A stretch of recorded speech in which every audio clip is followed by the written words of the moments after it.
We're talking today with Dick Copeland of Richmond, Michigan, and the interviewer is James Smither of the Grand Valley State University Veterans History Project.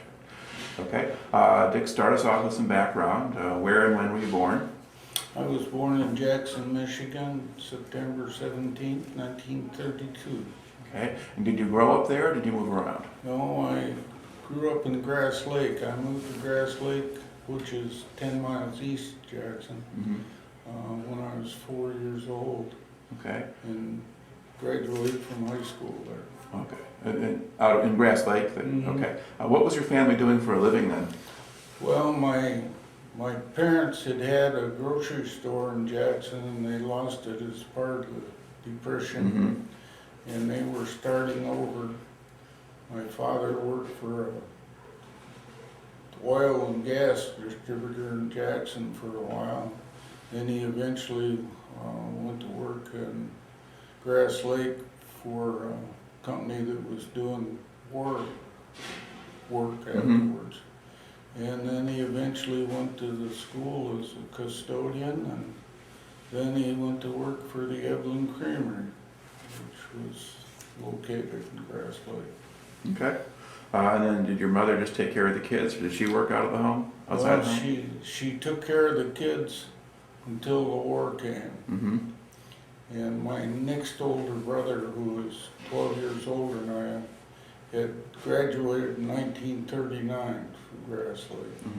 Went directly into the Army Air Corps and had gone to the Philippines in 1940. And he was stationed in Clark Field when the war broke out. And she needed something to do. So she went back to teaching, which she had trained for before she first got married. And during going back to teaching, of course, she had to go back to school too. So she went to school and got her degree. She graduated from college the same year I graduated from high school. And where did she go to college? Eastern Michigan. Okay. All right. And did your brother survive the war? Yes, he did. He came back. He was prisoner of war for 3.5 years, but he made it back. Oh, because most of those guys didn't. Yes. So that was all right. Now for yourself, of course, you're too young for all of that. Because you're. Now, do you remember hearing about Pearl Harbor? I mean, you would have been a little kid, but. Listened to the radio all day. I had scarlet fever, was sick in bed. And Mother would sit there, she and I, by the radio, and Dad at the door because he couldn't come in my room. Right. I was quarantined, and it was an all-day event. Wow. And of course, you didn't know what was happening with your brother at that point. Yeah. All right. Now, how long, when you get scarlet fever, I mean, how long were you laid up? Well, normally you're for 3 weeks, and you're free to go. Well, with all that happened, I guess they kept me an extra week, so it was a full month. Okay. Now, did they have to do things like burn all your clothes and toys and things, No, or they didn't? They weren't doing that. No, but they washed them, and I couldn't go out of the house. There was a placard down the front door that said the house is quarantined. Yeah, because it was a pretty big deal at that point, and there wasn't much they could do for it yet. Yeah. All right. But you get through all of that, and then let's see. Did you finish high school? Yes, I did in Grass Lake, 1950. Okay. And then once you graduated from high school, what did you do? I went to Jackson Junior College for a semester, and of course by then Korea was getting big, and 3 of us decided that we weren't going to wait to be drafted, that we wanted to have a little bit of say maybe about what we were going to do, and we all enlisted in the Air Force. Okay. And why did you pick the Air Force? Probably because my brother was in it. Okay. All right. And he was still in. He went back in after the war and retired. okay. Then So when do you actually report for training? March of 17th, 1951, Okay. And where do you go for your basic training? San Antonio, Texas. Okay. And what did that training consist of? It consisted of marching and learning to obey orders and rifle training, and that was about it. Okay. And how easy or hard was it for you to adjust to military life? Not terribly hard. My mother and dad were fairly strict, so taking orders was not difficult. Okay. Now, do you have a sense that Air Force training was any less harsh than Army or Marine Corps? I think maybe yes. But you wouldn't have anything to compare it to, so No. that'd be tough. Okay. How long did the basic training part last? 8 weeks. Okay. And once you finished that, what did they do with you? They sent us to, or in my case, I had been selected to go to aircraft and engine maintenance school. They sent me to Wichita Falls, Texas, and I spent 6 months in aircraft school up there. Okay. I mean, did you have any practical experience working with engines or anything like that? No. Had you taken aptitude tests or something? Yeah. Okay. Yeah. That kind of qualified me as one of the things that. All right. So then, what did the training consist of at Wichita Falls? Well, at Wichita Falls, we worked on a little bit of everything. In fact, the biggest thing we worked on was the B-29. And we had to pull an engine out of it and put it back in. And there was various controls that you went through the system, and mainly hydraulics and like that. Okay. And so, did you learn to do pretty much everything to repair an engine, Yes. that kind of engine? Mhm. Okay. All right. And how long did you spend there? 6 months. Okay. And that's all a training course? Mm-hmm. Okay. Now, aside from the B-29 engine, what other kinds of engines or aircraft did you work with? There was P-51s and P-47s and B-25s, different. But those are all propeller aircraft? Yeah. Okay. Did you get any jet engines at that point? I went to specialized jet engine school after I completed that school. Okay. And that's where I got into jets, and that's basically what I was on the rest of the time. Okay. And so where was the jet engine school? The jet engine school was at Chanute Field, Rantoul, Illinois. Okay. All right. Now, while you were in Wichita Falls, did you have, what kind of hours did you keep, or what kind of schedule did you have? It was pretty much a regular schedule. School during the day, and at night wasn't homework or anything. Mhm. You can't take a plane home with you. So. Yeah. I mean, was there a town to go into, or did you just stay in the base? It was Wichita Falls, Okay. and we spent a little time in there. Not a lot. There was plenty to do on the base. So how big a base was it at that point? It's a pretty good sized base. I couldn't equate it. You're not really sure how many people were stationed No, there no. or things like that? No. But was it sort of an active operating base as well as a training center? Yes. Okay. All right. And then you go to Chanute Field's Rantoul, Illinois. It's downstate Illinois. Not a whole lot there either. It's like going to Grass Lake. Mm-hmm. All right. And what was life there like? Well, not much. One of the things that when I was at Rantoul the first time, I got my first leave home, which was at Christmas time. And while I was home, I got married. Okay. Now I had a wife, and she went back to Rantoul with me. Okay. And I finished school, and then I went, eventually got out to Arizona, and she came out to Arizona, and we set up housekeeping. Okay, so when she came down to Rantoul, did she have to live, live off base and you lived on the base, or were you able to be together? We were able to live together. And did they have base housing for that, or did they let you go off? No, we rented the place. Okay. Was available. All right. Now, in a place like that, I mean, how did the locals treat the military people? Fine, because we were a source of income. They weren't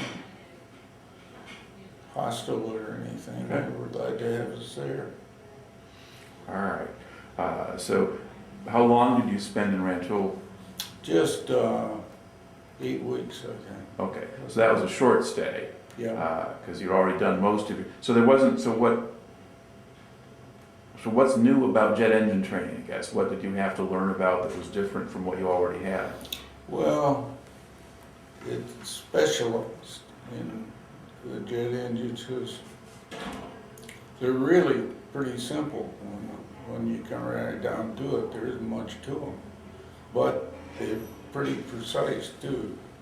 When they're spinning at 9,000, 10,000 RPM, you better be balanced right. It better be just so, or they're gonna fly apart. Mm-hmm. All right, and what kind of aircraft are those? I dealt mainly with F-80s and T-33s. The T-33 is just a twin seat F-80. It's a stretched out version. So pilot and a trainee can be in the aircraft together. Okay. Now, in combat over in Korea, had the F-86 replaced the F-80 by then? Yeah, Yeah. the F-80s were over Okay. there. Well, the first F-80s I got back from Korea, I got back in Sioux City, Iowa. And 3 ships came in, and I looked at the records on them, and there was enough good parts on the 3 ships to make one flyable and redline the other 2, so there weren't enough parts to put them in the air. All right. So you're in Rantoul, and then Rantoul, so Arizona is the next stop? Okay, and where in Arizona were you based? Williams Air Force Base, that's about 6-7 miles east of Chandler. Okay. Is that just kind of open desert country there, or? It was on the edge of where the irrigated valley was, and to the east was the desert. Mm-hmm. And General Motors opened up a proving grounds down there. Okay. All right. And how long did you spend in Arizona? I spent about 20 months Okay. in Arizona. So that's a pretty large chunk of your Yeah. service time there. And then what did your wife do? Well, she raised our daughter that came along magically Okay. after that. Mm-hmm. But my time was spent working in the engine shop, and then after a while I went out and worked on the flight line where we prepared the planes when they come out of the hangar to go on test house. And that's where I learned to taxi an F-80. That was a big thing. You know, here I am, a 20-year-old kid. I'm taxiing these F-80s around, burning in brakes and taking them down to the run-up area and testing them and everything.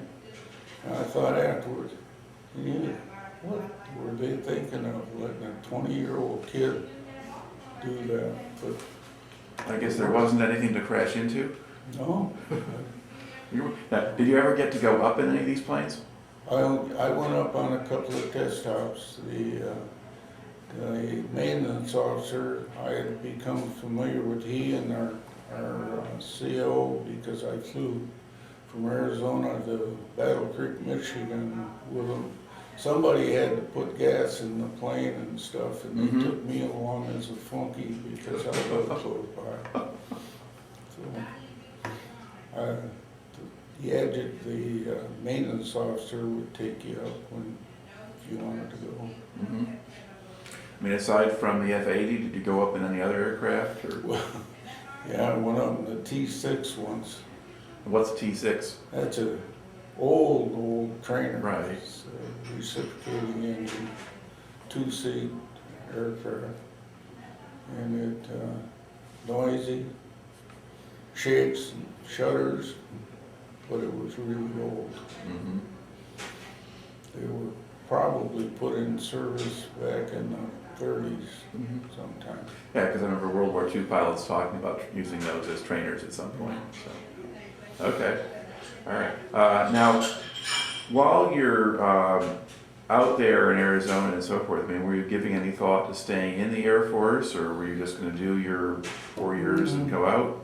Yeah, I give some thought, but I got transferred then to Sioux City, and that became the Air Defense Command. Mm-hmm.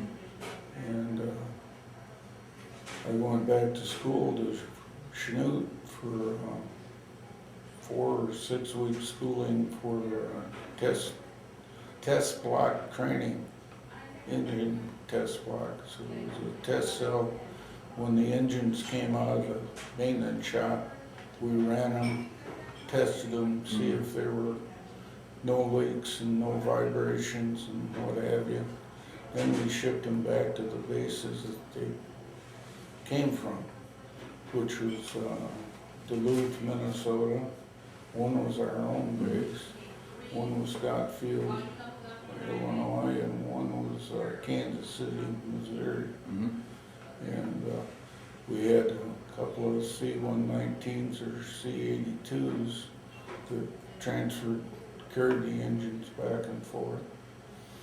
And I was in charge of essentially putting the test block together. Mm-hmm. It came, and we wound up installing it on a 40-foot lowboy flatbed trailer with a 500-gallon fuel tank up on the front. Then the house, which had the control room, the engine in the back. We take it out and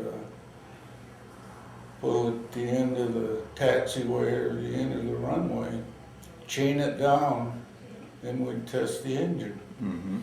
And had an old track or a forklift that we pulled the trailer around with.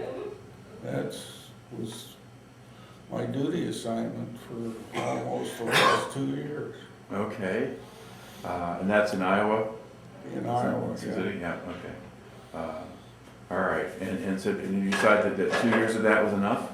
Yeah, my wife said no, she didn't think that we needed to stay in the Air Force.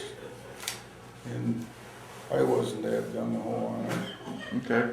Besides, I went home, and 12 days later, I went to work for Chrysler Corporation at their proving grounds and spent 40 years with Chrysler, so All I right. had a good life. Okay, and then where was that? Well, I was in Chelsea for 15 and a half years, and I was in Chicago. We lived in Munster, Illinois, or Indiana for 7 years.